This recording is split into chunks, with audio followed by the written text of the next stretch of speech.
Welcome back, everyone, to What's a Microcontroller with Python and the Microbit, Workshop Day 2. Here is a link to the slideshow coming at you through the chat.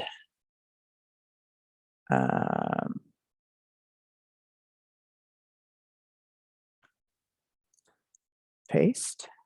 There we go. And so that, again, this slideshow, which is linked 3 different ways here to make it easy to get to, is something that you can use to get to the links I demonstrate during the workshop sessions. And it's nice to keep as a thing to refer back to. There's also some possibly nice slides that you can grab and put in your own slideshows for your classes. So do bookmark this one. As with the previous workshop, we'd like you, or I recommend for anybody who has a single monitor, so that you're not switching back and forth between apps, to click View and then select Exit Full Screen. If you have two or more monitors, go ahead and just arrange things however works best for you. And for those of you, again, with one monitor, click View and select Exit Full Screen, and then resize your Zoom window so that it looks more like this, like takes up a portion of your screen, so that you have another portion of your screen to work with the python.microbit.org editor. Let's also have you start your python.microbit.org editor and connect your microbit to your USB and computer. So we want to have it looking like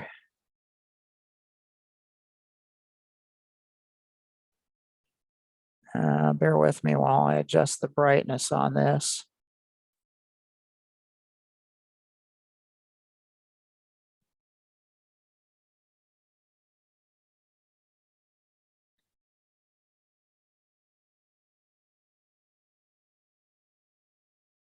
There. Okay. So definitely plug in your USB and have your microbit ready to go. Hopefully all of you have built this, this circuit that you're seeing on the microbit as your homework. If not, slide 36 is a good one to view it, so you can build it while I talk about other stuff if you need to. So here is a link to that slide directly. And we'll come back to this just to make sure your circuit is right when we do some troubleshooting. So we finished off with continuity testing, and then we did briefly build and test a light, and then for the homework, you built and test push buttons.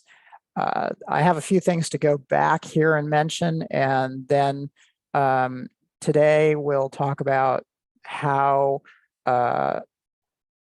building and testing a light is supported, because I skipped a few items that I wish I'd shown you. So we'll look at those first, and then talk about circuits and measurements, and then we'll experiment with applications that use the LED lights and push buttons that we've built.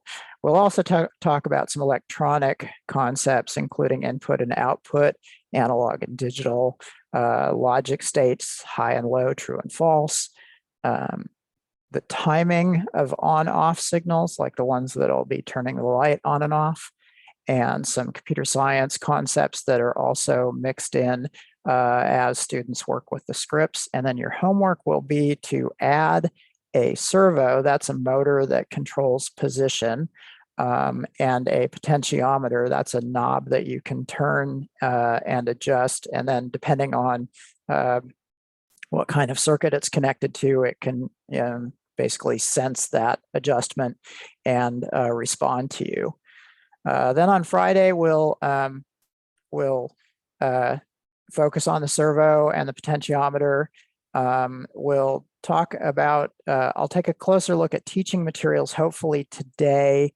We'll talk briefly about the cyber.org curricula that's available for the microbit, and We have a simulator discussion. I don't know if it's that important, but I'll bring my simulation setup back up.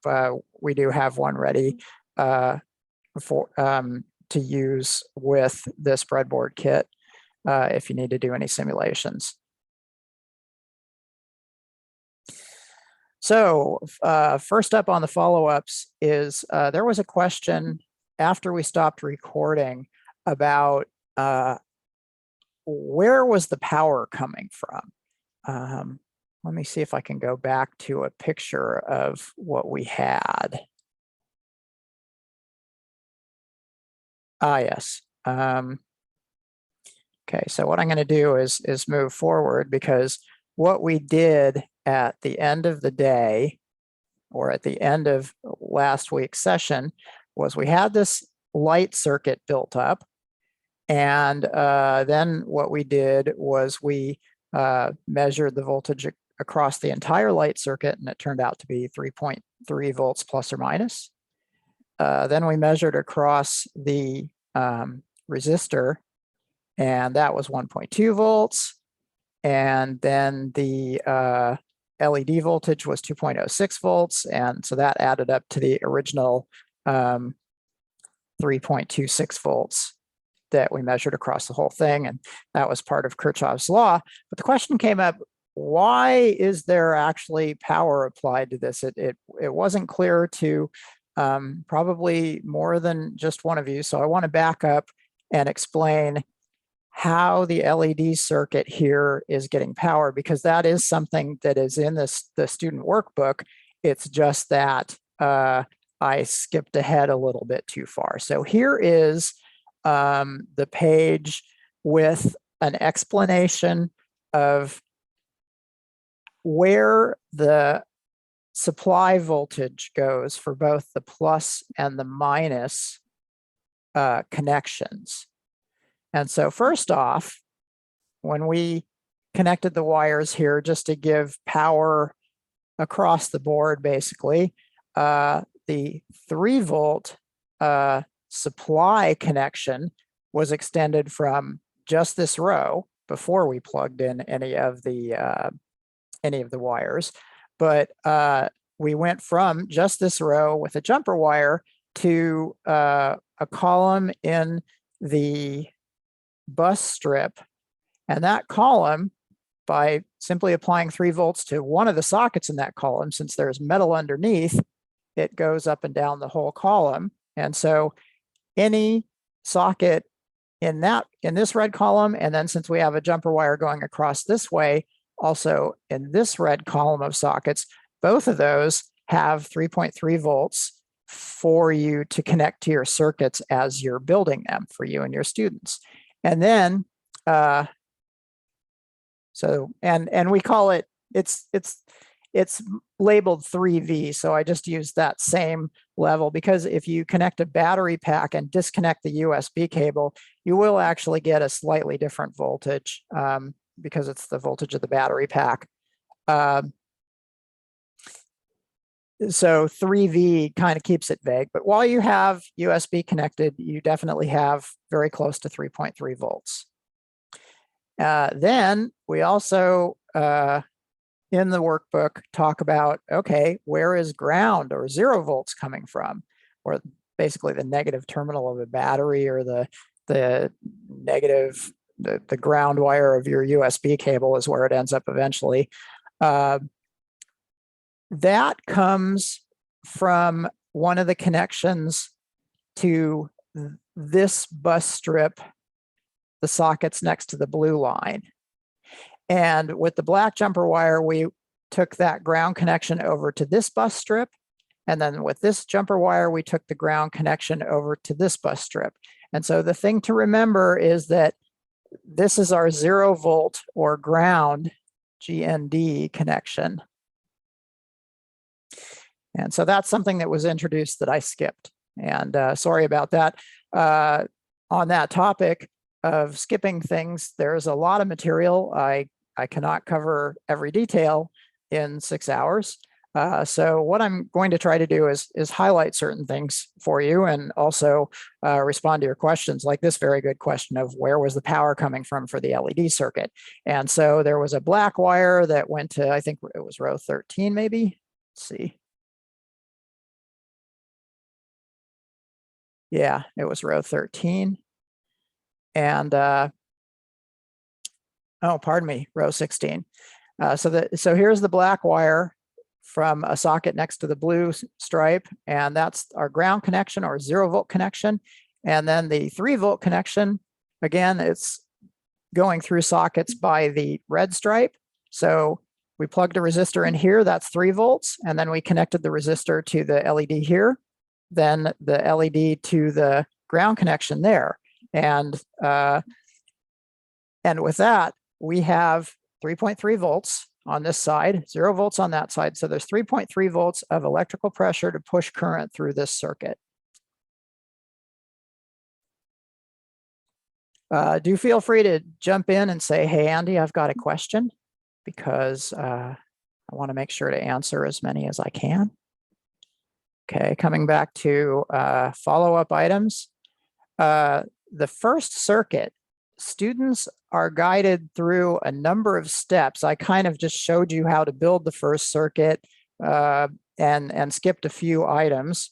So here is one of the items, just to show that we're very sensitive about not skipping things, about making sure that students get kind of a step-by-step introduction without assuming too much knowledge, without assuming any prior knowledge.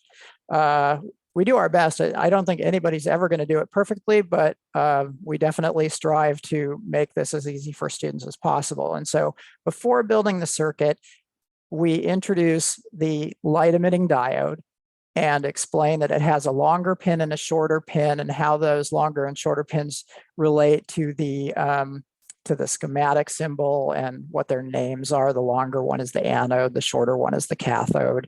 And the fact that an LED is a one-way valve, current will only pass through it one direction. So if you plug it in backwards, it doesn't come on.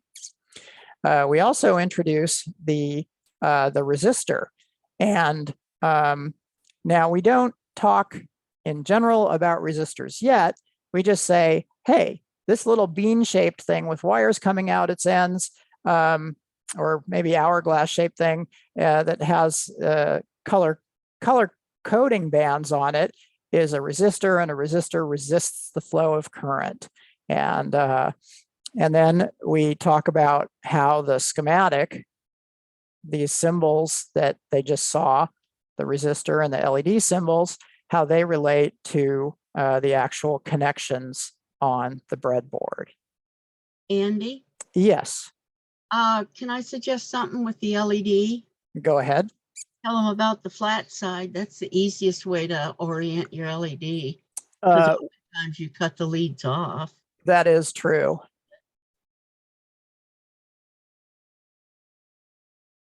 I still do it that way myself. I just look for the flat. Okay, do you see where I have it's mentioned? Yeah, see, Carol, right here. Mm-hmm. It's mentioned. Oh, it is? Okay. Yes. Yep. Right here in the center of the screen. Yeah, I see it. Yeah. Okay. Yeah, thank you. And yeah, we try to think of everything, but we also really need to hear from you when we haven't thought of everything. So, because we keep a list of edits that need to happen with these documents. And since they're on the web, they're a lot easier to update than if they're printed textbooks. Now, I mentioned that initially we just said, hey, you're working with a 220 ohm resistor. That's the red, red, brown, gold color code. Well, what do those color codes really mean? And so this is where the students get to learn about that. And they get to see that red is the number 2, and that the first 2 color bands represent the first 2 digits in its resistance value, and that the third color band is the number of zeros to add to the first 2 digits. And then the fourth color band, that gold one, shows how precise you can expect the resistor's value to be over temperature and manufacturing variations. And we also talk about how electric current flows, both what the electrons are really doing, and then the regrettably different conventions that are used by most electrical and electronic organizations like IEEE, where they are showing the current flowing this way, which is actually the opposite of the way the electrons are flowing. Kind of an interesting fact. So then the electrons are coming out of the negative terminal of the battery and then going through the circuit and then rejoining with a chemical in the positive terminal of the battery, or under the positive terminal of the battery. Let's see. Is there any more there? Cool. Can I add? Yeah, go ahead. One slight recommendation. How would you do fractional resistors? I know I do a quiz, and you always do, right? So say if it was 0.1 ohms, how would that appear in the color code as a possible example? Okay, so I didn't want to make it overwhelming. Okay. So I tried to focus just on the resistors in the kit. I could make a note. Let me see here. I mean, it pops up on my quiz just to make sure the students are studying everything. And then one thing you did good in the What's a Microcontroller book, you even go, oh, by the way, these thing comes in common, right? 1, 3, 1, right? 1, 4. And then, so that I found that was also helpful. We do have a unit, if you remember where you put that, Andy, that's just all about terms and quantities and measuring. Do you remember that section? Although, well, yes, I'll be talking about it shortly. Yeah, if you might it's just within... it might be just anticipating content coming up, Ricky. That's possible, although I really don't think I ever did fractional resistances there. Because the, if you have a 0.1 ohm resistor, its color bands are going to be different. Yeah, there's a level of all encompassing that we can realistically make. And yeah, I don't know. I think I might try to just sort of it wasn't back here, just say this is, well, no. I mean, I really see a good point here. And I think that we did it. I forgot. So basically what we're saying here is that, yeah, we just talked about 4-band resistor color codes, but there's more out there, and you can go to Wikipedia and find out more about it. Cool. Yeah, I'm glad you mentioned that though, and I'd forgotten that was in there. Thanks. Let's see. Resistor color codes, and then basically to round out that chapter, there's kind of a hands-on quantified, go in and grab this resistor and swap it out with one that has a larger value. I think we went with 1K. That's going to be, yeah, here we go. So what we did was we said, hey, put a 1 kilo ohm resistor in there. That's brown, black, red. And then there's the 1 kilo ohm, 1000 ohms. Since I haven't talked about units yet, we leave it at 1000 ohms. Units are coming up. And so then the students get to see, well, there's more resistance, there's less current, and the light got dimmer. So that's another lesson that I kind of glossed over, and I'm belaboring these, although there are going to be some future ones where I'm skipping more just to show you, or just to try to demonstrate that that we're being careful about introducing things in order and not skipping anything. Learning schematics, I wanted to mention that, again, we've got our part drawings, and then they go with the schematics. And then when the students are building the schematic, one nice thing is, what happened there? Bear with me. Pardon me. Okay, so here's the building the circuit. I was looking for the animation. So in building the circuit, what we do is notice that, I'll back up a little bit. We start with our parts along the left, and then as we add each part, we add in the symbol that we're connecting to. So next up, the LED, the light emitting diode, is going to be placed in the breadboard, and note that it also appears in the schematic. And then this is important: when you put one end of the resistor in and it's sticking up, it's technically not yet connected to 3 volts. So we're just leaving it unconnected upstairs too. And then when it's connected to 3 volts, then you see your 3 volt up there. Okay, what else have we got? The continuity testing script. So this was a question from Ricky that I want to answer. And this is an advanced topic alert. So if you want to gloss over about this one, please feel free to do so, because it's very much under the hood stuff. So what we're going to do, Ricky, is look at the continuity tester hex file. So I'm saving that. This was the continuity testing, and you asked how this was done. And then I'm also going to go to python.microbit.org/v/3. And the reason for that is because in the version 3, you can actually look inside the modules. So I'll go ahead and close the simulation pane and then open the project pane, and then go and open the project. Pardon me, I forget what they call this ribbon, but there's a project pane that you can open by clicking project down here. Now, when I drop continuity tester into the V3 editor, we can actually examine the module that was added. So here's our main thing. So this is our main script. This is what the students get to see. And then they're importing the multimeter.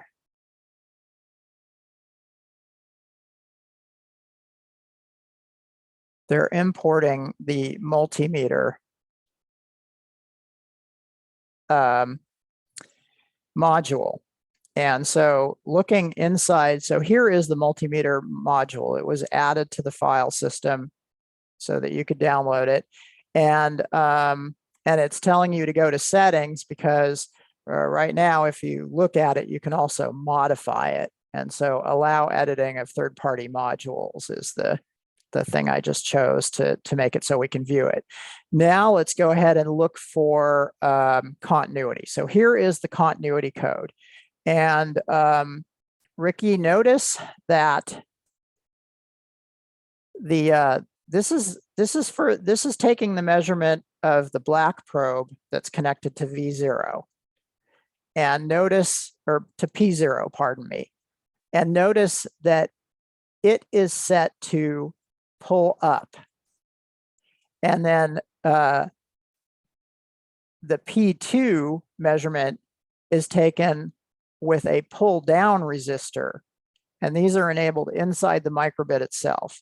And so the pull up resistor pulls P0 up to 3.3 volts. The pull down resistor pulls P2 down to 0 volts. And so, so normally it will just see 3 volts and 0 volts.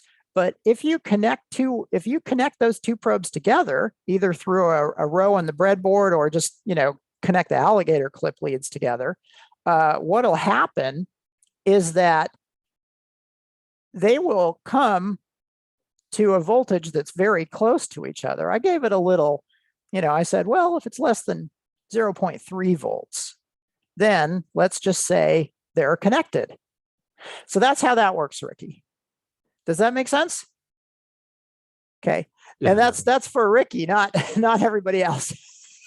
Because if And you're, that's kind of what I figured, like it's almost like high and low on the other boards. And so now you're just measuring the electrical potential across the two pins. Is that accurate? And if well, oh, go ahead. no, go ahead. So if the potential across the two pins is less than 0.3, you're showing a yes image, right? And if it's Yeah. not, then you're showing a false. Right. And Cool. so essentially there's the resistors are pulling them apart, but when you short those leads together, it forces the voltage at both of these pins to be the same. Okay. So that's how that was done. And I just couldn't remember, even though I did write this code at one point. I know how Okay. that is. It's like Yeah. a month later, it's like, what did I do? Yeah. Yes, I often find myself having to kind of climb back in things I wrote. Now, Carol, did you, I think you shared your Thingiverse and YouTube thing with me, directly with me as opposed to with the rest of the group. So if you'd like to paste those into the chat directed to everybody, they would be able to go and see what you did, and that would be awesome. Sorry, Carol, we can't hear you. Okay, it'll take about 5 minutes. I'm gonna bring up another screen and go get the URLs. Okay, sounds great. And sorry about that. I didn't realize it was going straight to me last time. I don't know how it got to you because I didn't paste it to you. Or maybe you didn't. I don't know either. I just I looked in the chat from last time and I couldn't find it. Well, because it wasn't in there. Oh, okay. So, and the files that attach to the YouTube and Thingiverse, I don't know how that happened either. Well, anyway, if you wanted to share some links, please feel free to do so in the chat. Otherwise, well, just let me know if you're unable to do it. Otherwise, if they're in there. Now, I can think better today. I've got a haircut. Oh, okay. Looks good too. Awesome. Okay. And that, assessment materials. All right. So now I'm going to have to go and try to log into learn.parallax.com again, and we'll see if I can do it this time. I don't know why it wasn't letting me in last time. Okay, so first of all, so we'll go to learn.parallax.com and then click educators and then go to login. And Stephanie, I think, will be sending out an email. Stephanie, do you know when you'll be sending out that email? After tonight's class, I will. Okay, So excellent. when we're done today, I expect it within 20 minutes of the end of class. All right. And so before I log in, I want to show you what it looks like in the here in the resources for what's a microcontroller. There's some publicly available resources, like we go to the Cyberscope and the microbit editor, and there's a YouTube playlist. And then when it comes to the teacher materials, it says, you know, you can't go here, you have to be logged in. And so again, we can log in. Now I'll try to do that. How do I minimize the Zoom screen? Okay, so for that, what you need to do first is wave your mouse around, and then in the upper right, there should be a view button, and you can click that to hit exit full screen. Got it. Thank you. And then after that, you can hit the little minimize button that's at the top of the window. Yep. Thank you. Certainly. All right. So, yes, I was logging in.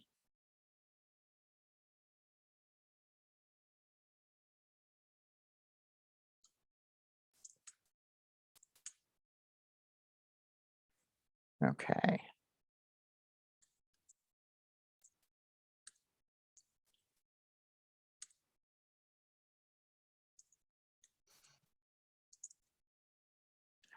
All right.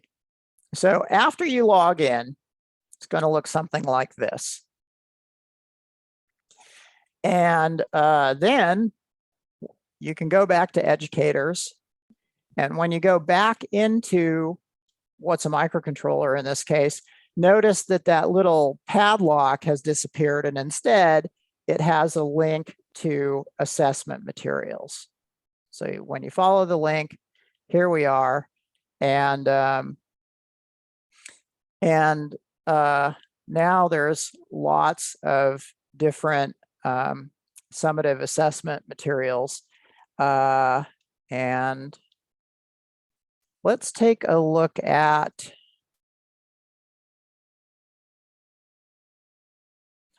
we have several different types. We have, for example, a teacher's guide. So we'll do we'll download the LED lights worksheet, the test bank, and the teacher's guide. Is there a forum where we can share our assessments with the community, or is it just the stuff?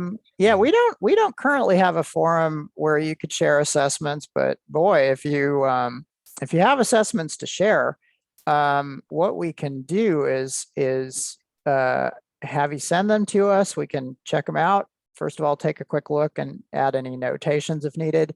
And then we could post something saying this was contributed by, and then your name. That's the best we've got at the moment. It's a really good question. Thanks for asking. Okay, so first of all, looking at the teacher's guide. So here it is. And it talks about certain standards that are addressed. And then it summarizes what is studied, talks about a little background information, fills in some blanks that, you know, you might be, you might have, talks about vocabulary and lists some references. So that's good stuff. Then going back to my downloads, got to unzip these two. So extract all after right clicking. And extract all after right clicking. And I may just have created another obstacle for myself since this is the first time I have used this computer. I don't know whether it's going to let me open that Word document. So I may have to further forward this to Friday. Hopefully not. Here is a PDF version. So I know I can show you this. So this is one of the worksheets where the students can match up. You know, it's got the matching, it's got some multiple choice, and then some fill in the blanks. And then it also has the answers down below. So please be very careful not to print out the whole thing, only print out the pages that don't have the answers if you would. And We have a question on the standards alignments. What are the standards aligned to? I'm going to have to look that up. I'll have to go back to, because it should list in the,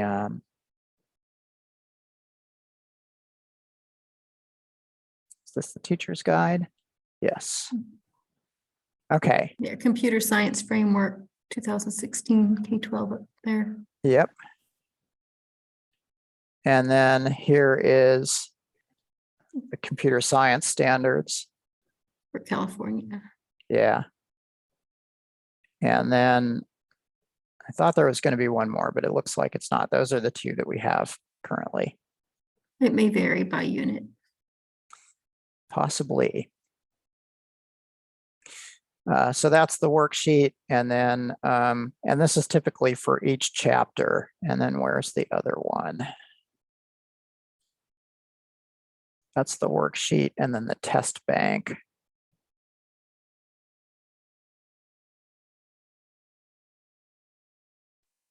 If anyone is volunteering to map to additional standards and wishes to have those posted, we'd be more than happy to distribute that if you don't have a way to do that in state.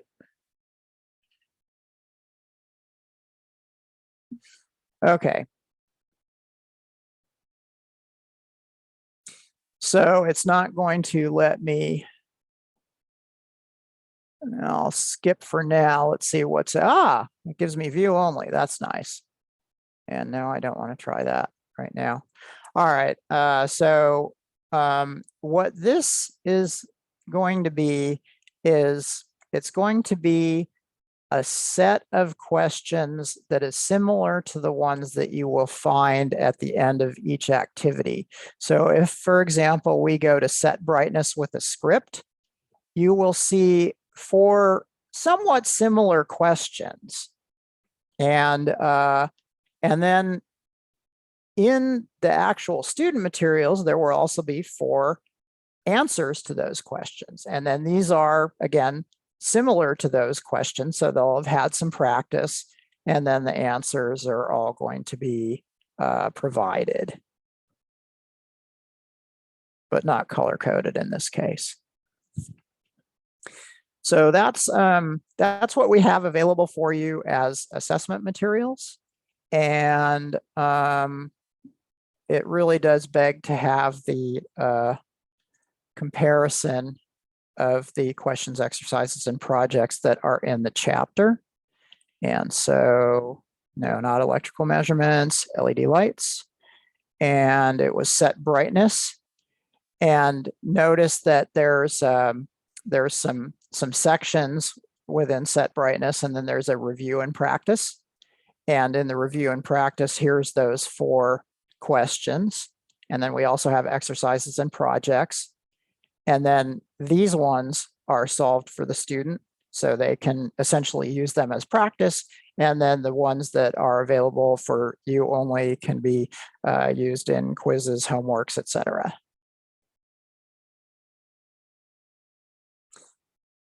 And that is assessments. So now, electrical measurements. I think we already talked about what we, we finished off with electrical measurements, or pardon me, electrical measurements is a chapter, and it has 1, 2, 3, 4, 5 activities. It's got voltage measurement, resistance measurement, measurement units, current measurement, and Ohm's Law. So those are all under electrical measurements.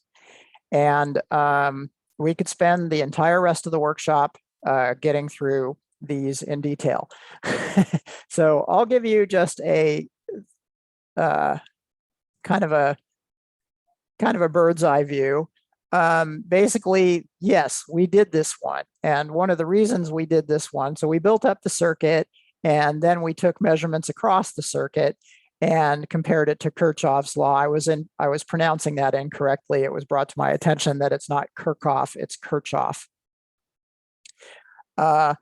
And so here we build the circuit and then make sure the light comes on. And then after that, we downloaded measure volts. And then we went through and measured the parts of the circuit. And after that, there's some how it works, where it talks about how Kirchhoff's law works. And then again, there's review and practice, along with solutions. Next up is measure resistance. Resistance measurements are somewhat different from voltage measurements, and it does the same things that it always does. It lists the parts when you need them, and it shows you how to build the circuit.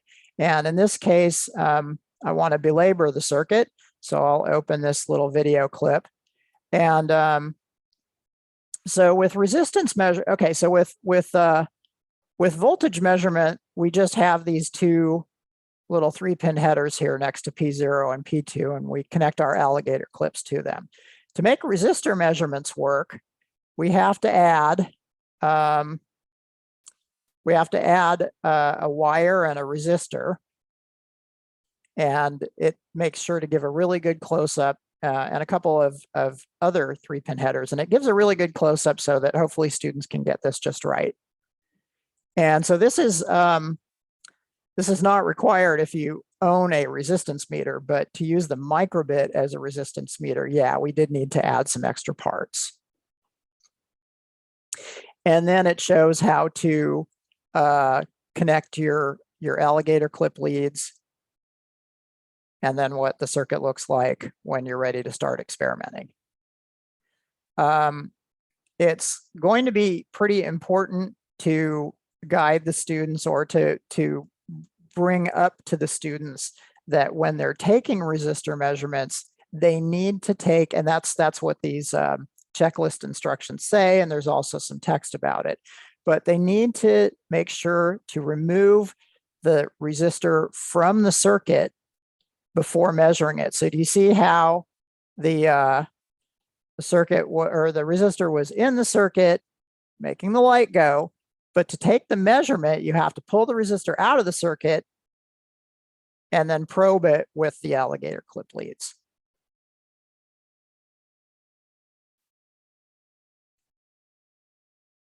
And then you can put it back once you're done measuring. And it also shows how that schematic looks. Andy, Yes. second thing you wanted, I put the YouTube URL on. Oh, fantastic. Let's see here.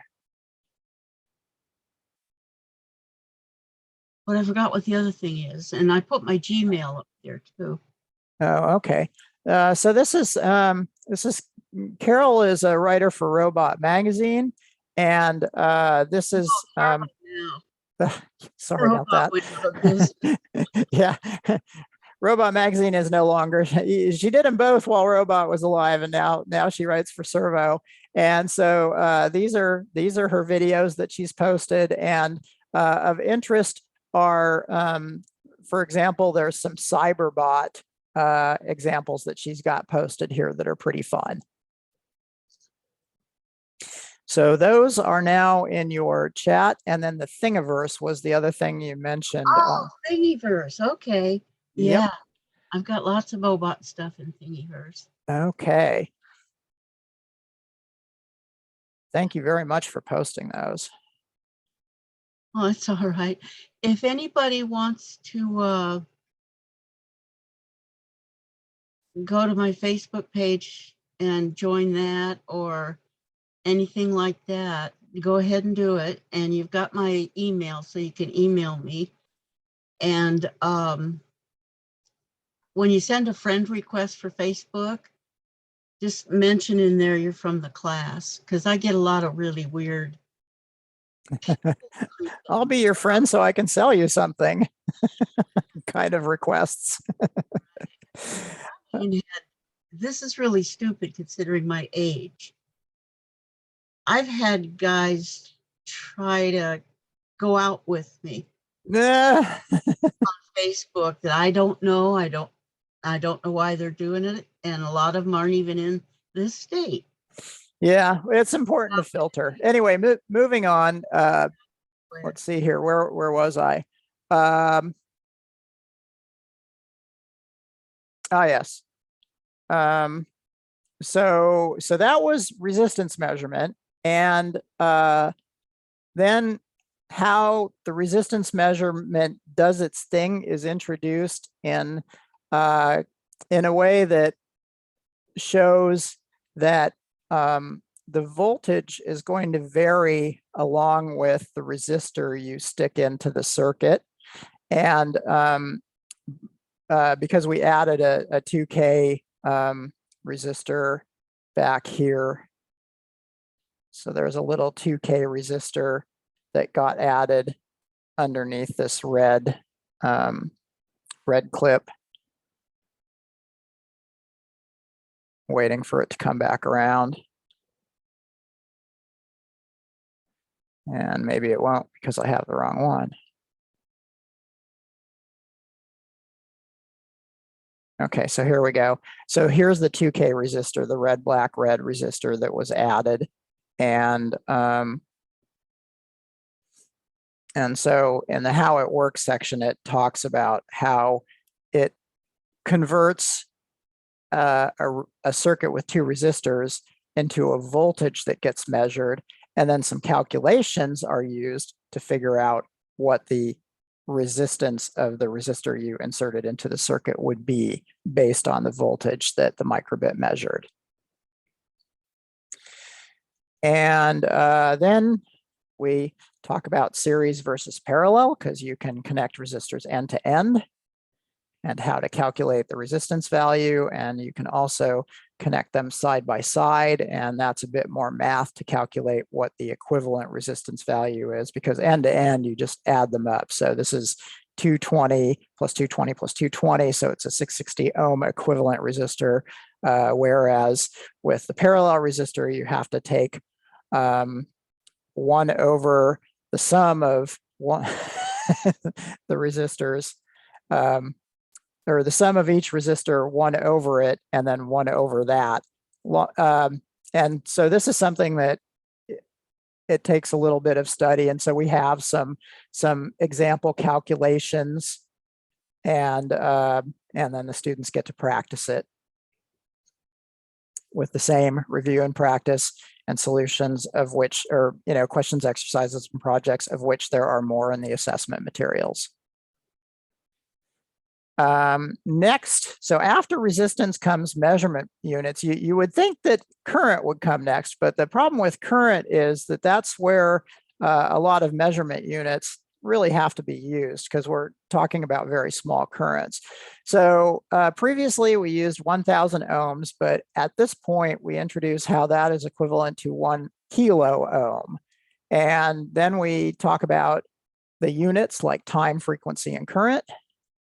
And then prefixes like mega and giga and kilo, as well as pico, nano, micro, and milli for the fractional ones.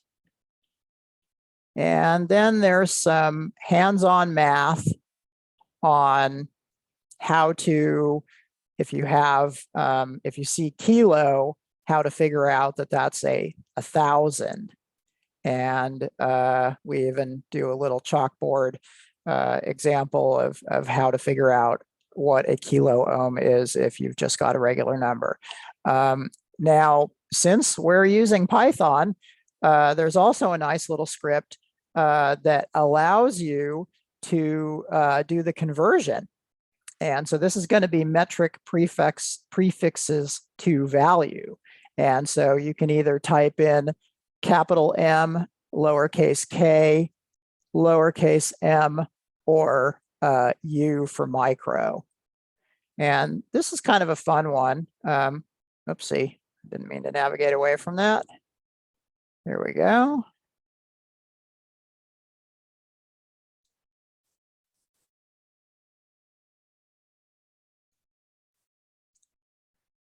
Just to quickly show you first how it works, and then I'll paste it in so you can try it. So it says, and I'm going to close and reopen the serial so it erases here. And so it says, enter the quantity and the unit. Enter a quantity, metric prefix, and unit. So if we did 1 K ohm, it converts to 1,000 ohms. And what this does is starts checking off computer science checkboxes for doing calculations. And it also gives kind of a meaningful thing to be able to do with some of the basics that we experimented with earlier on. And I said I was going to paste that in and I forgot. So there we go. Did that just, oh no, didn't make it in. Hold on. Paste. So there's the script for you. And I'll also paste the page.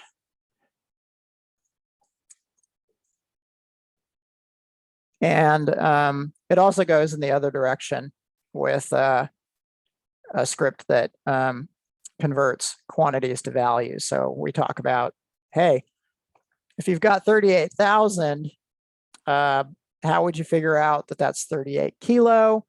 And then doing it on paper. And then also doing it with a script.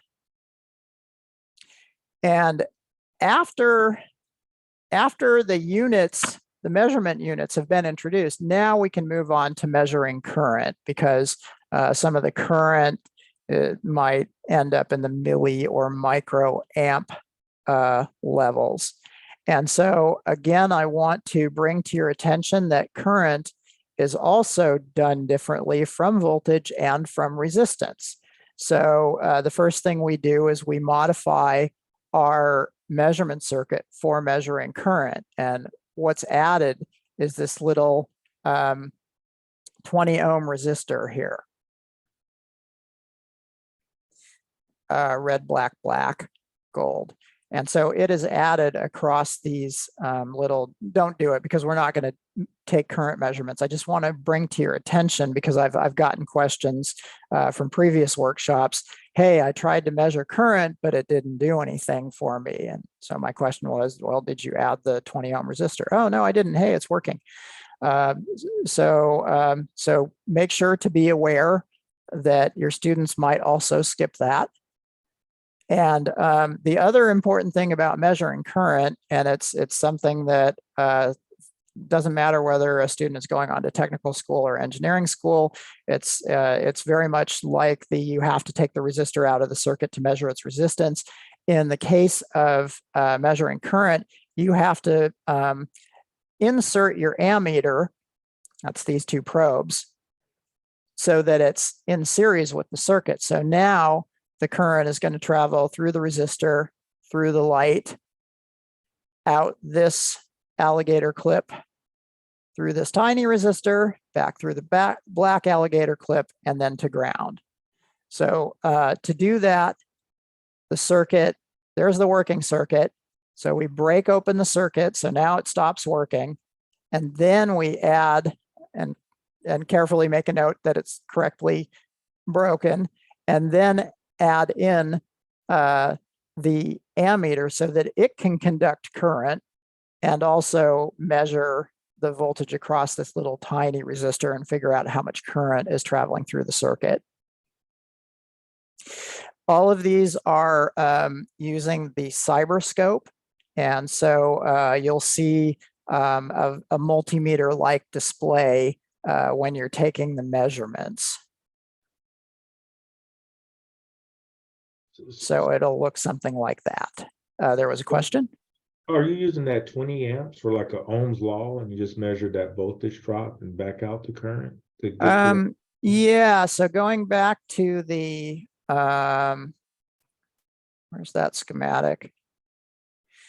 Yeah, so let's see if I can zoom in again. Was this where we built it? Oh, yeah, I see it there. Yeah. Let's see here. All right, so let's stop right there.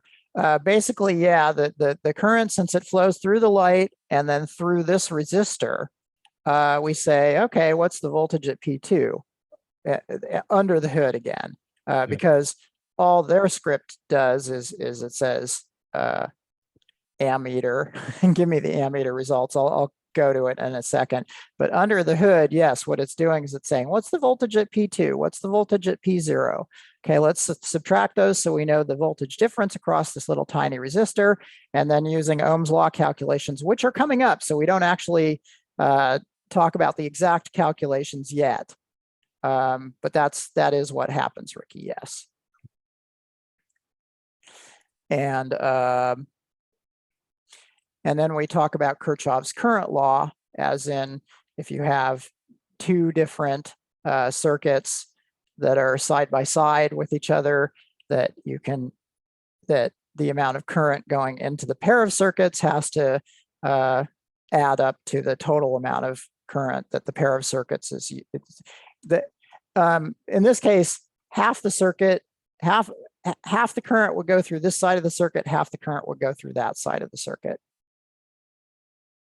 And we talk about, so there's the two halves of the circuit, but the total the total current. So we have 5 milliamps going through this guy, 5 milliamps going through that guy, and on the ammeter, it's a total of 10 milliamps.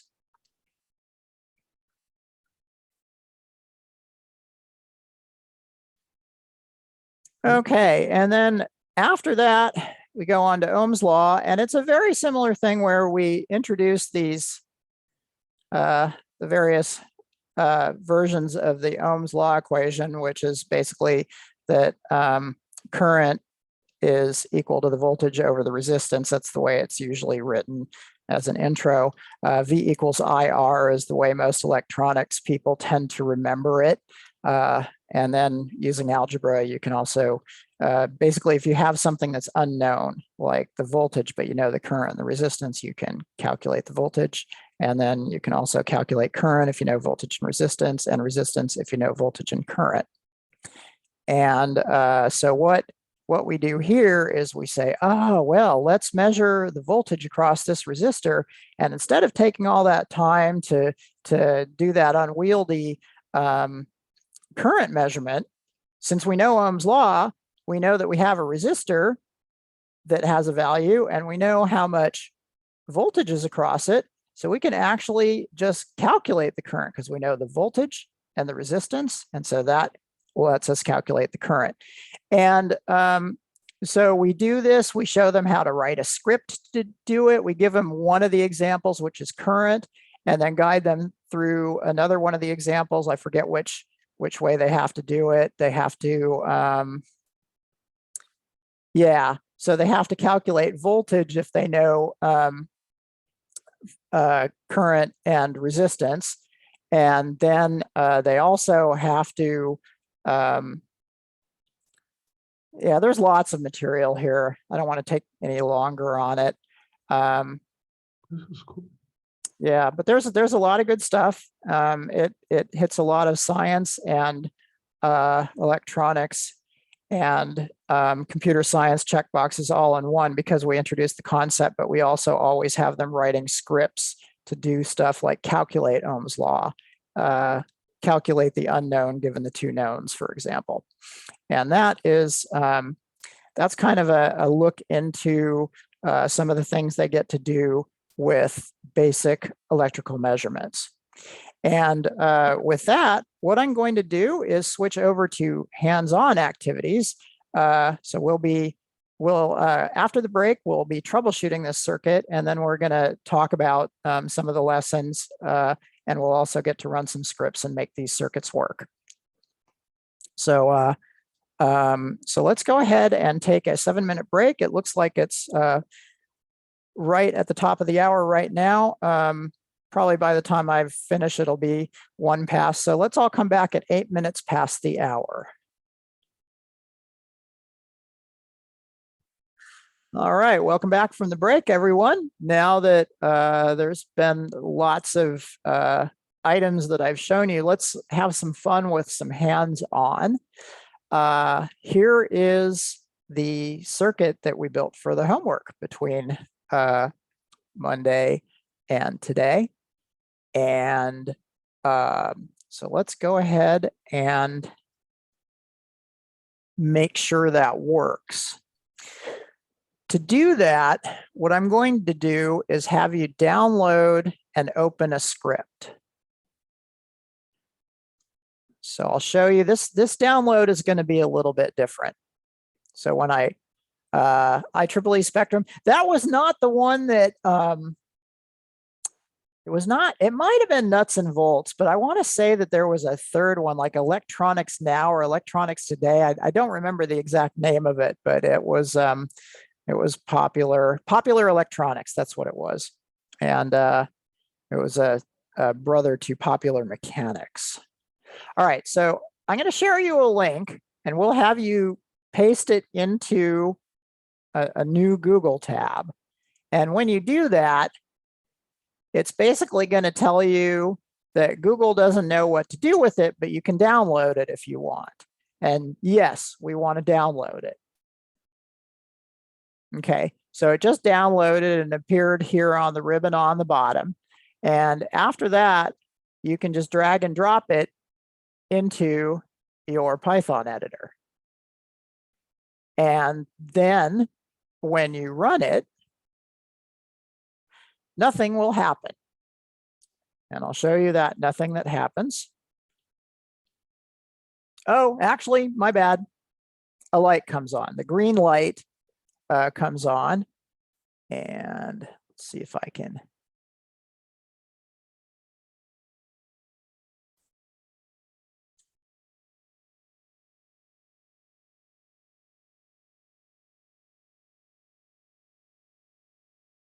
All right, so here we are. So the green light comes on, and what you'll want to be able to do is press and release the lower button to have the light, to have each light in the advance in a downward direction.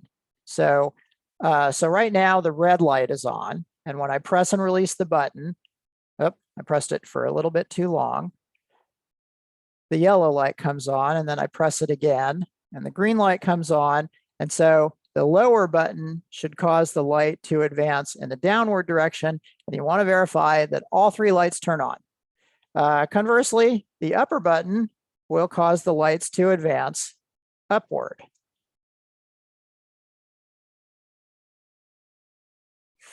So that's going to be the test. And then here again is the link that will have you download and then open in your python.microbit.org editor, and it's coming at you in the chat now.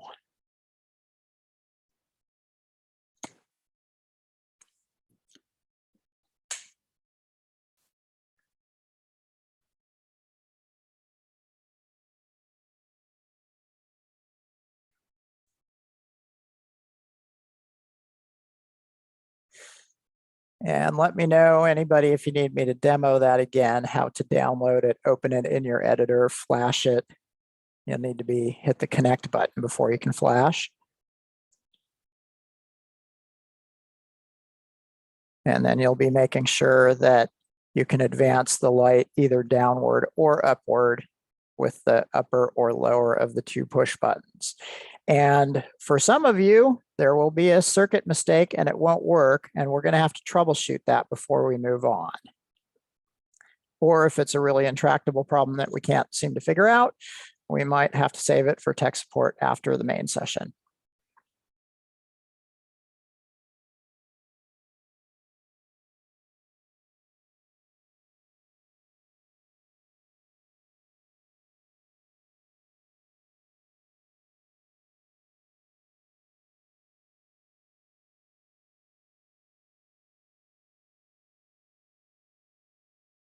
If you hold the button, it just blinks through the sequence. Let me see.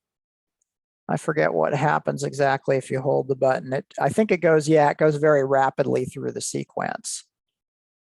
I don't know how well that's rendering over Zoom, but it's rapidly traveling upward and then reappearing at the bottom. And It's visible. Oh, excellent. Thank you.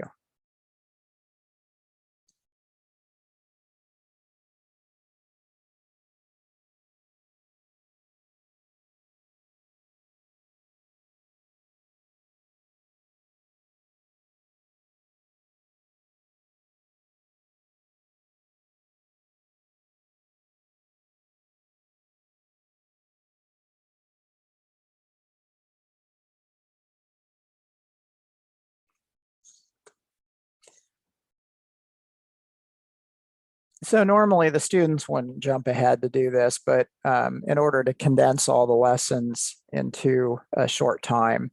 Ooh, is that a Python magazine? Oh, it's a code book. That's why I took this class to learn Python. So I thought Aha. it was cool. It goes, if state 9 is 1, so that got rid of the double equal. And that Yeah. that's pretty cool. I like that. Oh yeah, yeah. We try to introduce lots of Python programming goodies. Of course, we did the initial Python lessons. And again, the homework that you had before the workshop was just like an excerpt of each of the Python lessons. There's lots more. And if you go through it in a detailed fashion, it'll it'll be a good learning experience. There's a I lot of think these learning the Still do syntax. equals though. I'm sorry? I think you can still also do equals. You I think- certainly can. Yes. Okay, cool. But that will clear up some confusion, because that's the number one confusion when I do Boolean expressions. It's like, it's not working. Well, and that's a good thing though. Yeah. You know, it's the aha moment when they realize that a comparison has to have 2 equals and an assignment has to have 1 equal. So there's even though it's a source of frustration, I honestly do see it as a good thing that student, because they won't forget. Right. How's everybody doing? Can I get some thumbs up or down on whether it's working? Okay, got 2 thumbs, 3. Good job. Well, I Okay, so- think my circuit's still, but I can't get the program over. I've got Zoom on a different computer than I've got all my working files. Oh, Yeah. okay. So, one thing to do then would be on that working file computer, do you have the slideshow open? No, I have the Python editor and Cyberscope. Okay, so on your separate computer, one thing you can do is, do you see this link I just shaded? Yeah, let me move this other screen out of the way. So you can go ahead and type that in. Yeah. Bring up.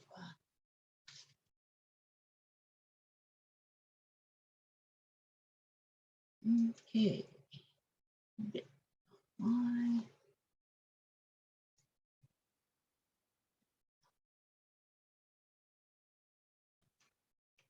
Wonky slides. Who named it? Uh, What's the womp? the guy who What's- named it isn't here. What's a microcontroller Python? Yeah, Good. It's just an unfortunate acronym. I saw some humor in it, just like Ken Gracie saw some humor in basic analog and digital being acronymed as bad with 2 A's, so it's bad.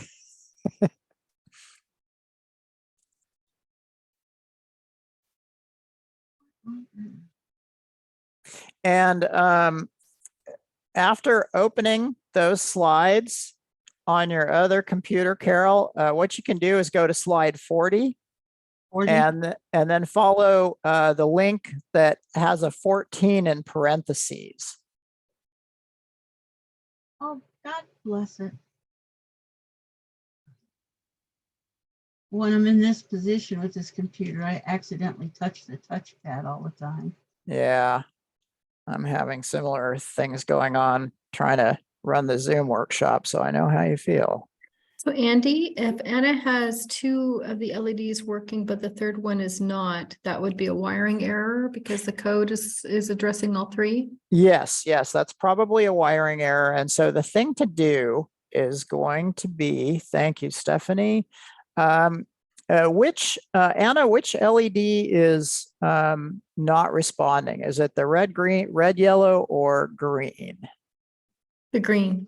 Okay, so we'll want to be looking at the green light. So some of the most common causes of this are that a wire or lead has not been inserted all the way into the socket. It usually needs to sink by 1/4 of an inch. So make sure that every lead is in the socket. Also check to make sure that, so like if you go to this picture, I'll go ahead and paste it in again.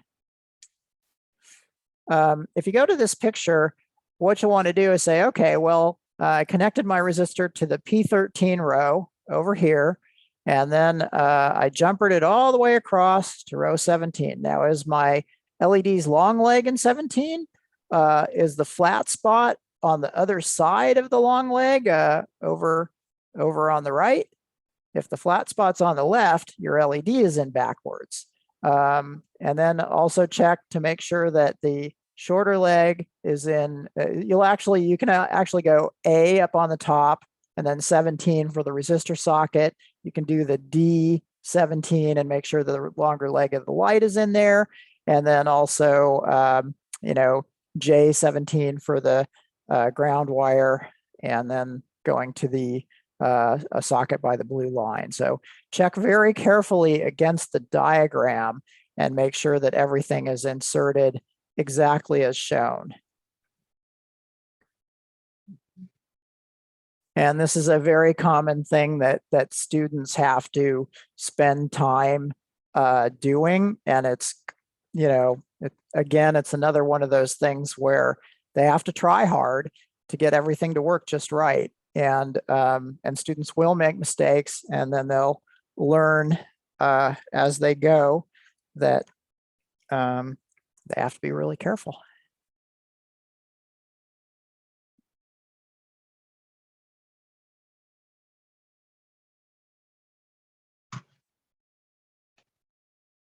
Nilu, you said pin 13. Did I say something else?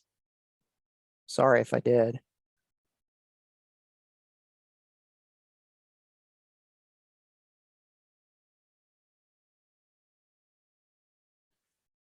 Okay, can I get some thumbs up now as to who's got it running?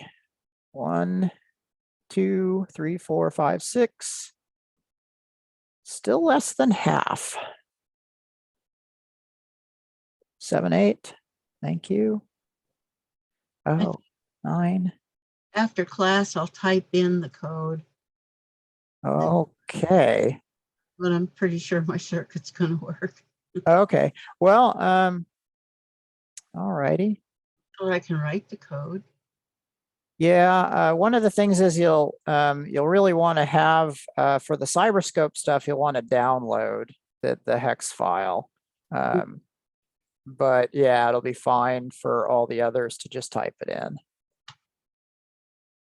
In fact, I'll go ahead and paste you the code. Oh, okay. Oh, but does that do any good? If I chat, because I'll bring the code up on this computer and no. yeah, but you don't have a conduit between your two computers. Yeah, I've been wanting to set up a network. I just haven't done it yet. Well, these should be available from the tutorial page also. That is true. Continuity tester hex in there, but it's not this same one. Oh, you know what? Yeah, what it is, Stephanie, is that number 14 is a your turn. Ah, okay. That is not solved for the students. It's only in the teacher's edition. Right. Ah, We have Christy mentioning the yellow light not working.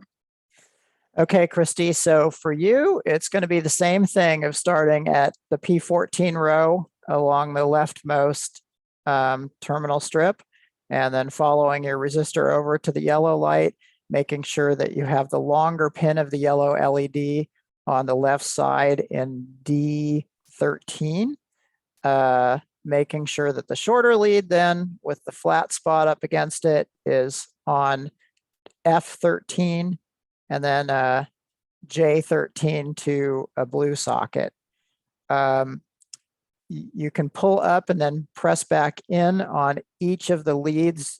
Pull up just a little bit. Don't make it come all the way out. Just to make sure that each one is well socketed. And then hopefully that'll get you up and running.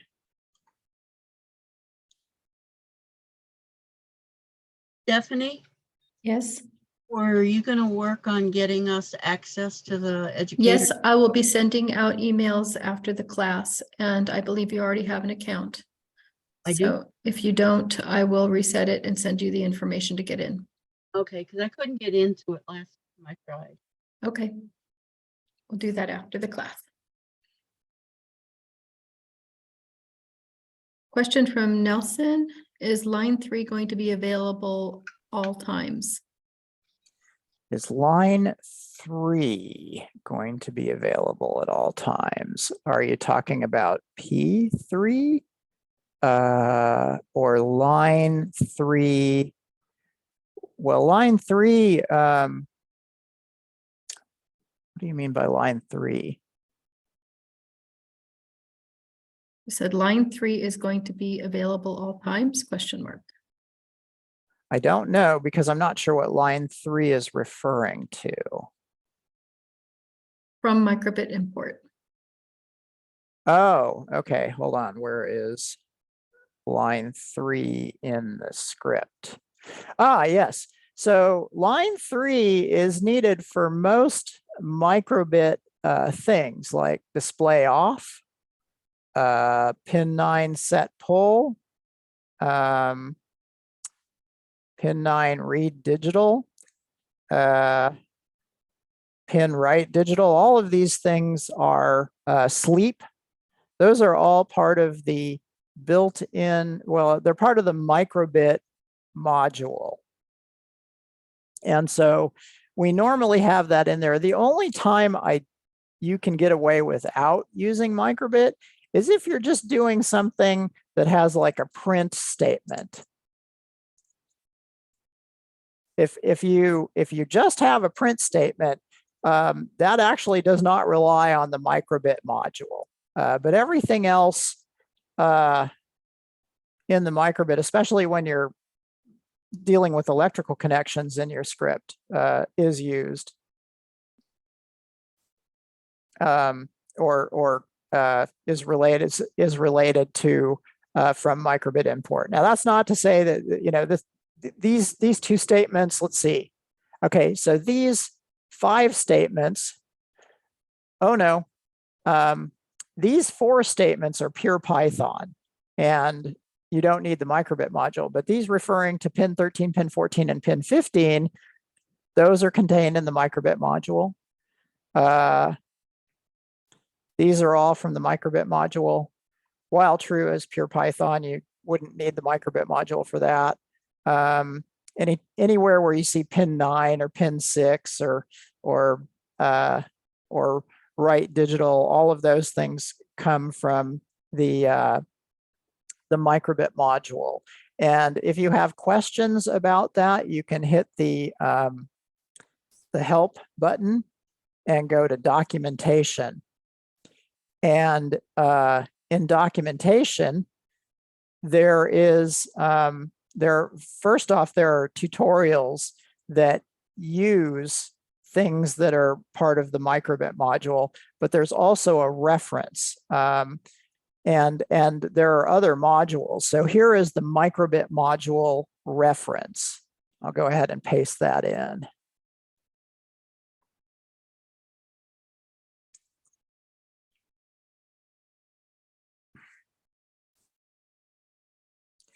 And so it lists all of the different functions that and attributes that the microbit module has. And so you can look at the built-in buttons, for example, and you can also look at the sound module.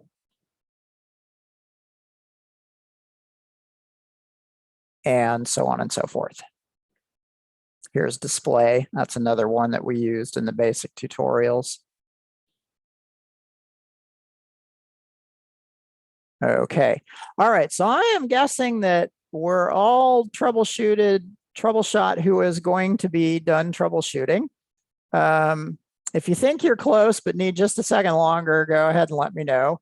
Otherwise, just going to plow forward. So LED lights is one of the chapters. So if I follow the LED lights link here, it's going to take us to the cover page of the chapter. And then down below, there's a link to the book, which is the What's a Microcontroller book. And so we've gone through most of this in the homework, the prerequisites. And then in the main lessons, we did setup and testing. We talked about electrical measurements and measured voltage, and now we're in LED lights. And So even though we built up a great big circuit, all the students did as their next step was to take their existing light that they had connected and unplug the resistor from the red column and plug it into the P14 socket. Now, since we built a larger application circuit that's down the road, we also changed the color of the LED on P14 from green to yellow. And then the green one is down below it now. And so the first thing the student does is they connect it from a steady power supply of 3 volts to an IO pin on the microbit, namely P14. Then they go through and they test to make sure it works. And so let's try that out together as a group. I'm going ahead and pasting it into the chat.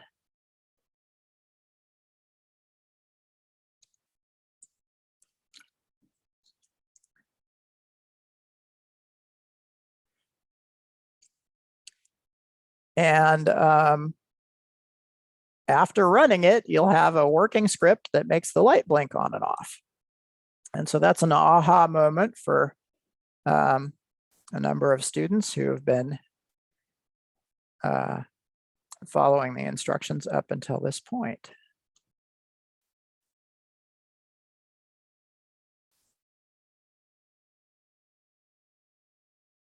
Is there a particular reason why like 15, 14, and 13 is in that little square on your That's a good question. All right, so the question is there a reason why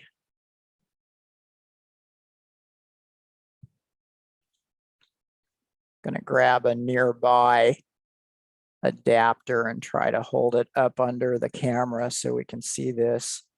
So you are asking why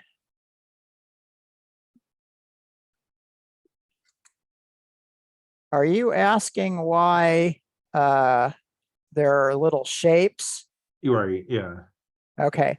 So yeah, the thing about the microbit is that it's not very generic with the way its pins are set up. As an example, see these solid squares for like P3, P4, P6, and P7, and P10. Okay, those are the connected inside the microbit to the LED matrix. So if you're going to use these pins, you first in your script have to turn off the LED matrix. Okay. Now, to find out what those mean, Aha. you can look underneath. I'm really glad you asked this because I hadn't thought to tell you about it. So it tells which each one is, and then there's also more information if you go to parallax.com and go to the 32710. Search for 32710 and open the Edge IO adapter. You can read more about those too. I And put in a link to the product guide. thank you. And there's one more spot. Gosh, I don't know if I can find. I'll probably have to do that as a follow-up on Friday. There's a really nice web page that shows more information about these IO pins. Because if you're a student who's got Ricky as a professor, you'll really want to know some more details about these pins, because otherwise, you won't realize that one of these pins has a pull-up resistor by default that you have to take out of the equation so that whatever circuit you built and connected to it works right. All right. Okay, so I'm assuming everybody got that to work. Why don't you try making those 500s into 100s and then reflash the script. Flash. And so that's something that the students are going to do as well. and they're guided through, and then we introduce things like frequency and period. The period of a signal is how long it takes before it repeats, and the frequency is how many times a second it repeats. Flashing faster, yes, indeed. Thank you. So, and it actually has the students try quite a few different combinations, actually making one sleep smaller, and another sleep larger, so that it only stays on for a brief period of time and then off for a much longer time, things of that nature. After they experiment with it, this is a nice point of discussion. It's something that I think a number of students, right after this video, there's also a list of questions, if I remember correctly. So we explain it. No, there's not a list of questions here. Sorry, I'm thinking about another animation. So this animation is explained below in words, and it's possibly a good one to just talk about with your class, because here we are at the start here with while true. And as soon as it jumps to pin 14 right digital of 1, a number of things happen.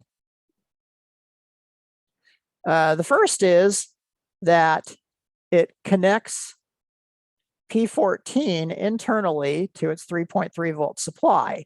In schematic, it looks like this. Okay, then it stays that way while it sleeps for 2.5 seconds. After 2.5 seconds, pin 14 dot right digital of 0 causes the microbit to internally connect to ground. So you have ground here, and you have ground over here. So there's now no longer any electrical pressure on the circuit. No current will flow through it, and the light stays off. Then, of course, sleep 2500 just waits for another 2.5 seconds before it starts over again.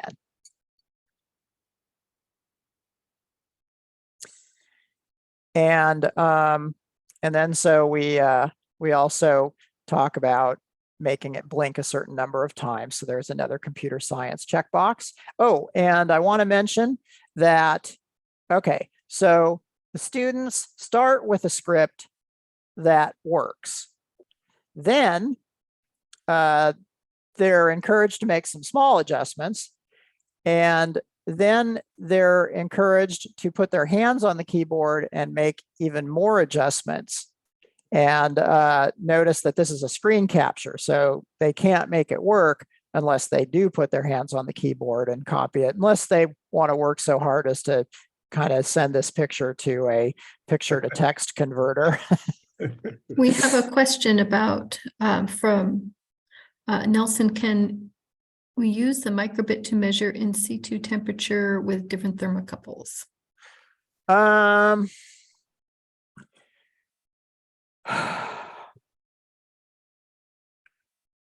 Maybe. I'm thinking that thermocouple resistance is pretty high, right? What is a normal thermocouple that you use? How does that vary in resistance? Can you give me an example of the range it might vary by chance? Because what you'd probably do is you'd probably do the same thing that we did when we were measuring resistance, but you'd probably be using a much larger resistor. And now if you have a thermocouple that's set up that outputs voltage and has its conversion done, then you've got kind of a, it's much easier to do, but you can certainly go ahead. I think a thermistor resistance will change with temperature, and a thermocouple puts out teeny tiny micro voltage. And so if you had an amplifier or an op amp, then you can do Oh, that. my mistake. For some reason, I was thinking that the thermocouple had the it's dissimilar resistance. metals to create a voltage, and then a thermistor, I think, would do resistance. Okay, yeah, that's right. So the thermocouple, probably the voltages are going to be too small Yeah. unless, as Ricky says, if you have an amplifier circuit either built into it, or if you create one, then it could work. We do have an amplifier circuit, I believe, in the kit. Yes, there is an amplifier circuit in there.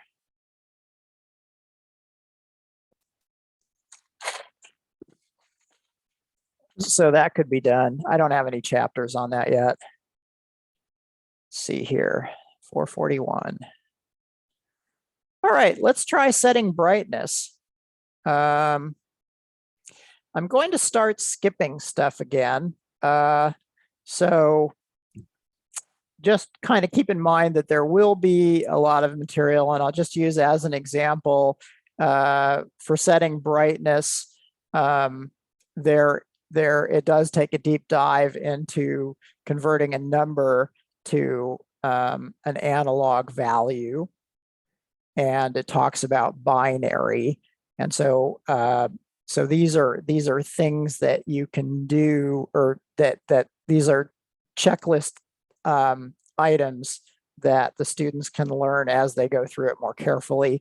In the interest of trying a few different applications, I probably won't hit every single, or I won't be able to hit all the informational points. At any rate, going back to setting brightness, the circuit is the same. And so what we can do is, and the brightness is actually the LED being flashed on and off very rapidly. I'll explain that in a second. Let's go ahead and paste that over to you. So go ahead and try that out. This one won't render very well, I don't think, on my video camera.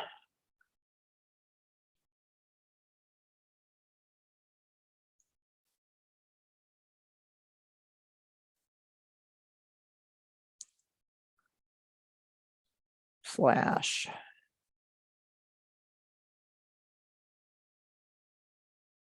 Yeah, so on the camera, it's going to appear to flicker instead of getting brighter and dimmer because of the way the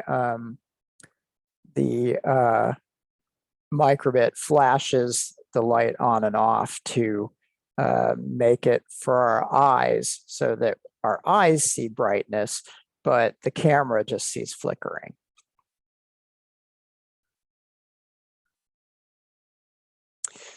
So as you run that, it should go from fairly dim to fairly bright. Is that what you're seeing? Okay, good deal.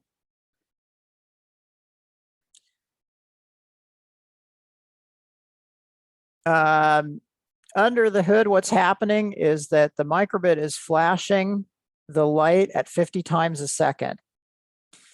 And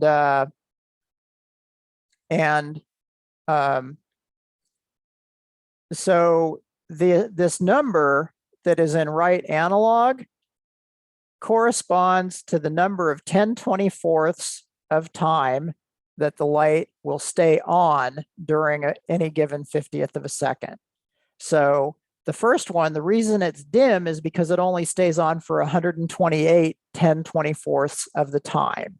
And then it gets a little brighter when it stays on for 256 10/24ths, or a quarter of the time. And then, of course, half the time it's half as bright, and then almost all the time, and it's imperceptibly, just below maximum brightness. And you could just use right digital of 1 if you wanted to get it to the maximum brightness to try to compare the difference. I've never been able to see it. If maybe some students can. Younger eyes. All right, then the students add a light. And so now they've got 2 lights. And so the next thing they do is, again, they start with a working script. Andy, Yes. point digital camera at it, they'll be able to see the LEDs doing their thing. Oh, you mean the flashing, kind of like I had on my, because yeah, that my digital, oh, you're talking about that a digital camera. Yeah, look through that to see the flashing lights. Okay, so you're saying that the document camera I was using, because the document camera is showing that it's flashing as What kind of opposed camera to, is your document camera? I'm sorry, What kind of camera is your document camera? it's called an IPEVO DoCam. And so, yeah, if I used a different camera, it might work better. I don't know. We can try my phone. I just use my little, yeah, phone will do it, I believe. Yeah, your See if, camera is doing what the phone is doing. It's the same thing. yeah, it's still flickering. It's Yeah. as opposed to showing us actual brightness. I think that's what's her point. You could see the flickering. Oh, on the okay. camera. Oh, yeah. Better than with the naked eye. Yeah. Yeah, that as a teacher showing the difference between the naked eye and I see what you're saying. So you're saying that as a teacher, you can put it under a digital camera to show that it really is flickering, whereas our eyes perceive it as just a dimness or brightness. Is that right, Carol? Yeah, Okay, thank you. And that's a really good point. That's an excellent point. Let's see here. So, so that's how that works. And the students go through, or I'm sorry, back to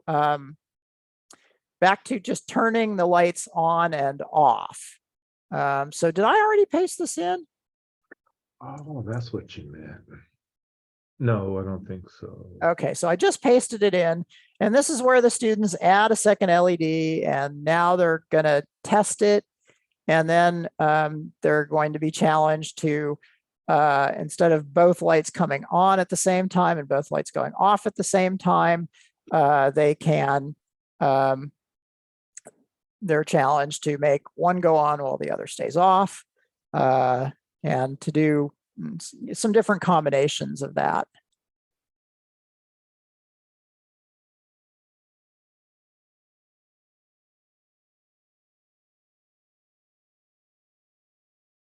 So here is the alternating version, and notice that we change this 1 to a 0, and we change this 0 to a 1, and then the lights go on and off alternately. And then they're challenged to also do sequential blinking. And then there's, some questions, exercises, and projects. And then we take a quick break and talk about lists, which is a nice computer science topic. So here is a list program example.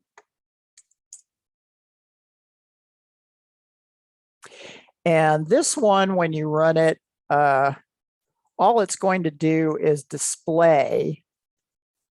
So this one, you'll run it and you'll actually just look at it in the, you'll look at it in the terminal. So after flashing it, click Open Serial, and you'll see that what this script does is it shows you 3 different colors repeatedly. And what this does is it introduces a Python list where, which is kind of like an array in C or BASIC, but it's somewhat more powerful because there are some automated list processing features built in as well. And so what it does is it goes through and uses an index value to grab and then display each element in the list repeatedly.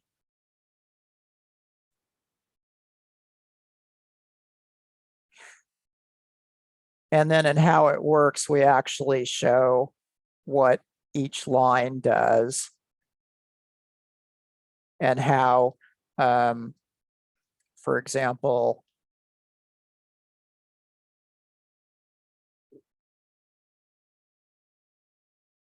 so we show, for example, that green would be the C list of 0, and C is for color, the C list of 0 element, and then yellow would be C list of 1, and read C list of 2. And then as the program goes through, it shows, the value of the variable and how that affects which element is grabbed from the list.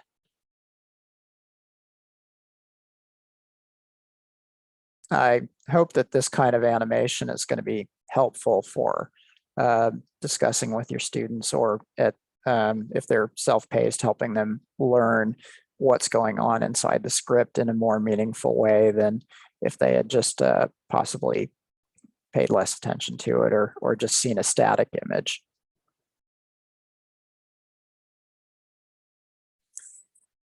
Let's see here. So we've added a light. We've talked about lists. Now lists segue into sequencing a blinking light. And so let's see here. As you did list, may I ask, for the original text, what's a microcontroller? Since this has a speaker, that had a speaker, and then I do a music box. And Yeah. so with the speaker, there was a whole module on that, RTTTTL.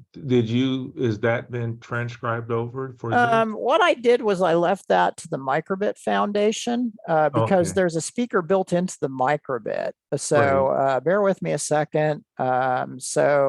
Make it, code it. This is a place we visited on day 1. Hopefully this will look familiar. And what we can do here is search for a topic, and I believe there's going to be audio or device feature. Let's try speaker. Cool.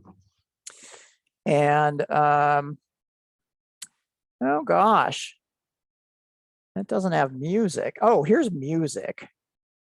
Okay, so I'm going to get back out of speaker and select music. And so here are some of the examples. So Frère Jacques is. Cool. All right, that helps. That points me in a direction. Yeah, now, but another thing is, here, just play this. Because it should sound on your speaker. I'll paste it in, betting that it will, because you've got a built-in speaker in your Microbit. Mm-hmm.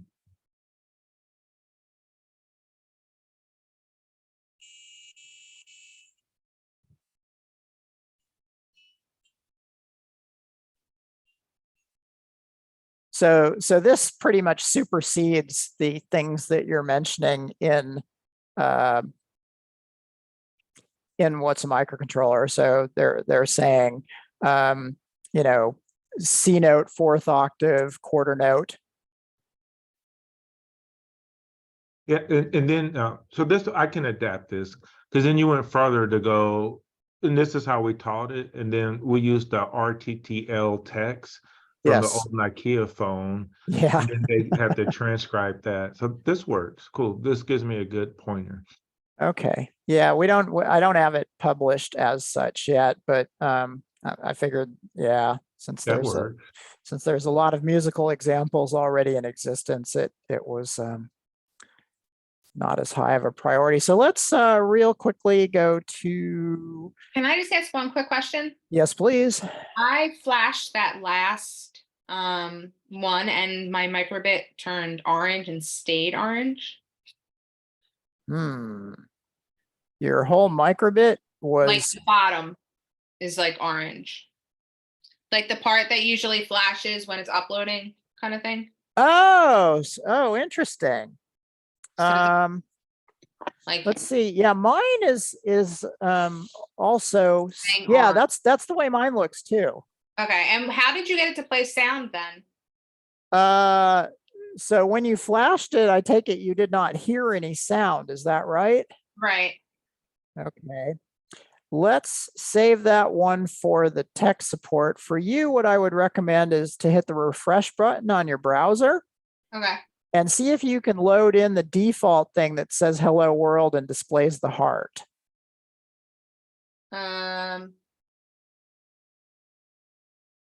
Okay. because another thing something unexpected may have happened. So I just want to make sure that your microbit still will accept a new script.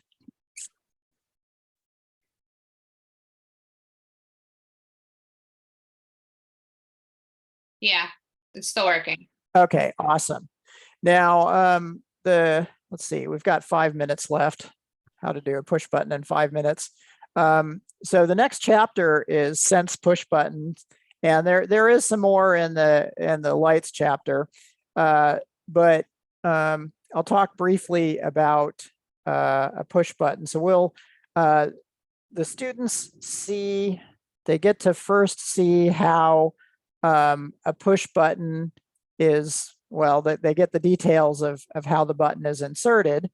And then the first script that they try with a push button will simply display in the terminal.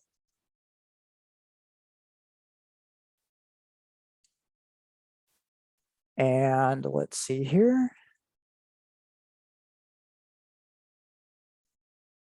So you'll want to hit Flash and then select Open Terminal. There we go. And it should repeatedly show you the state.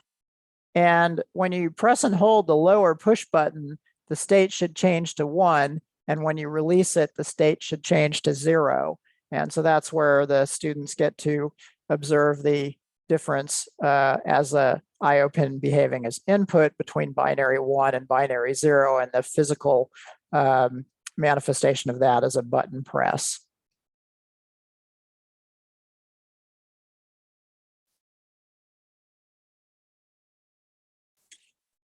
We have a similar animation to get across what's going on with the push button. What I'll do is I'll pick up with a very brief continued treatment of push buttons at the beginning of the next session. For your homework, what I'd like you to do is you're going to be doing slides 41, 42, 43, and 44. Now 44, this is showing an automated email that you might get from Parallax if you don't already have a learn.parallax.com account to access the teacher materials. You might also just get a letter from or an email from Stephanie. Your main goal for Friday is to log in to learn.parallax.com. And if you already have an account, all you have to do when you go there, if you can't remember your, so I'll log back out. And so if you'll go to educators and hit log in, and it's going to ask you for your credentials. And if you don't remember them, just hit request new password, for example. Or if you don't remember your username, you can send an email to Stephanie asking for that too. And then if you have not previously joined learn.parallax.com, you'll get that automated email showing, telling you what to do, and you'll also get an email from Stephanie. And Stephanie, do you also email the attendees who already have accounts? No, I just email those who don't have accounts. Okay, so if you have an account on learn.parallax.com, make sure you can log in. Although I want to, don't stress if you're unable to log in by Friday, because that's not required for participation. And as a matter of fact, I already kind of demoed most of the resources for when you log in. We just want to try to get you to log in before the end of the workshop. And Stephanie, you were going to say something? Yes, just use your educator email. You don't have to know your username. Just your school email. That's what we make the accounts under. Excellent point. Thank you. All right. And then the other thing is we're going to add a servo. That's this thing. It's a motor that you can use a script to control the direction the motor turns to and holds in this case in a 180-degree range. And then a potentiometer is a knob that you can twist, and it will give information to the microbit about where it's been twisted in the form of voltage. And so this is the diagram. You'll be keeping all the other things, and very important, please keep all your other circuits on there. This is a cumulative thing, not a tear everything off and put stuff back on. So leave all your existing circuits on, and then add the servo up here and the potentiometer down here. And we'll troubleshoot and do some applications with that on Friday. Let's see here. It's 5:01. For those who can stay just a little bit longer, I do want to show you one last really cool thing. And that is the at the end of the light chapter.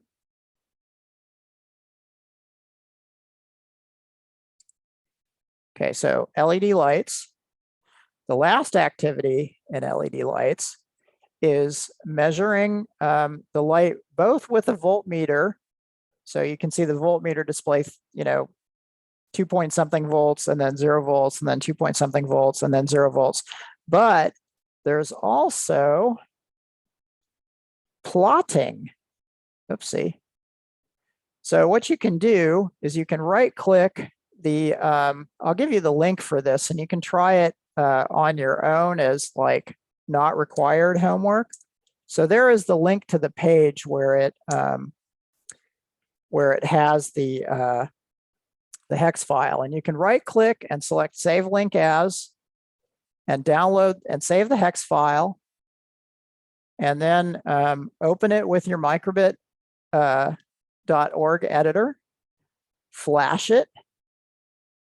And here's the important thing. After it flashes, you can go to Open Serial and check to make sure it's sending oscilloscope data. It'll be in between curly braces, lots of numbers, then close Serial. And the most important thing is to make sure to hit disconnect.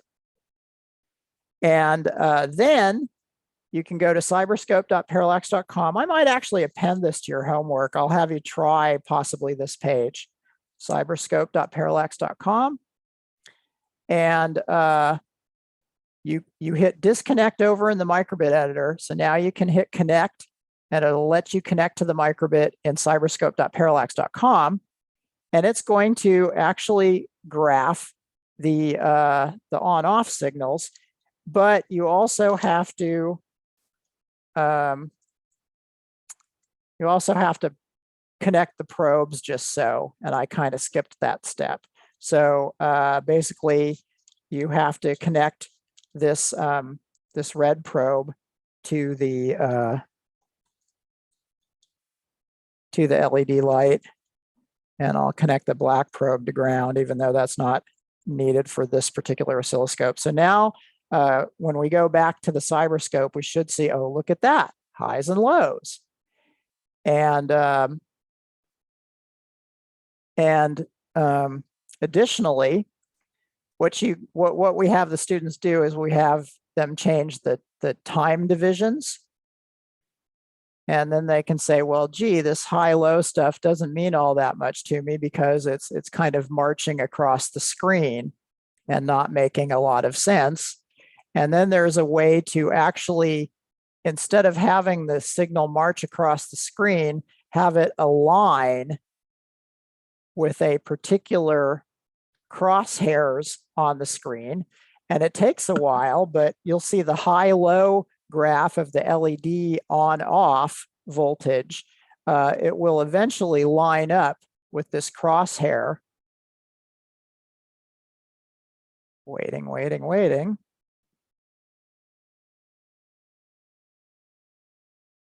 I'll move the crosshair in hopes that it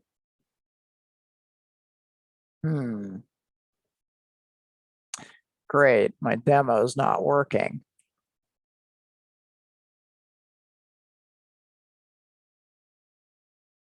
Yeah, I'm not, wait. You have to change your device. The trigger channel, there we go. I had to make it trigger on channel 2. And this is in the instructions. So I think this will be really good to have you try. And there it just lined up with the crosshairs. You can see that the rising edge. So these lows are when the LED is off and there's no voltage applied, and the highs are when the LED is on and there's voltage applied. And then we use this trigger feature of an oscilloscope.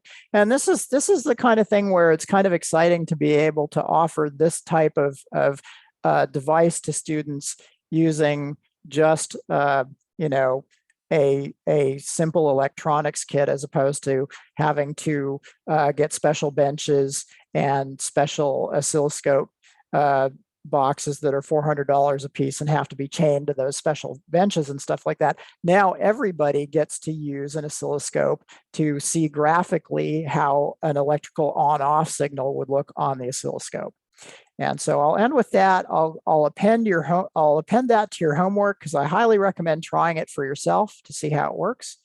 And so that's it for the recorded portion of today. And again, I'll send you links to these slides, because you'll want to grab the servo and the potentiometer and then build this circuit. And there will be some extra instructions on how to put this little guy on. It's called a servo horn, so that when the servo's almost at its clockwise most rotation limit, the horn will be pointing to the right.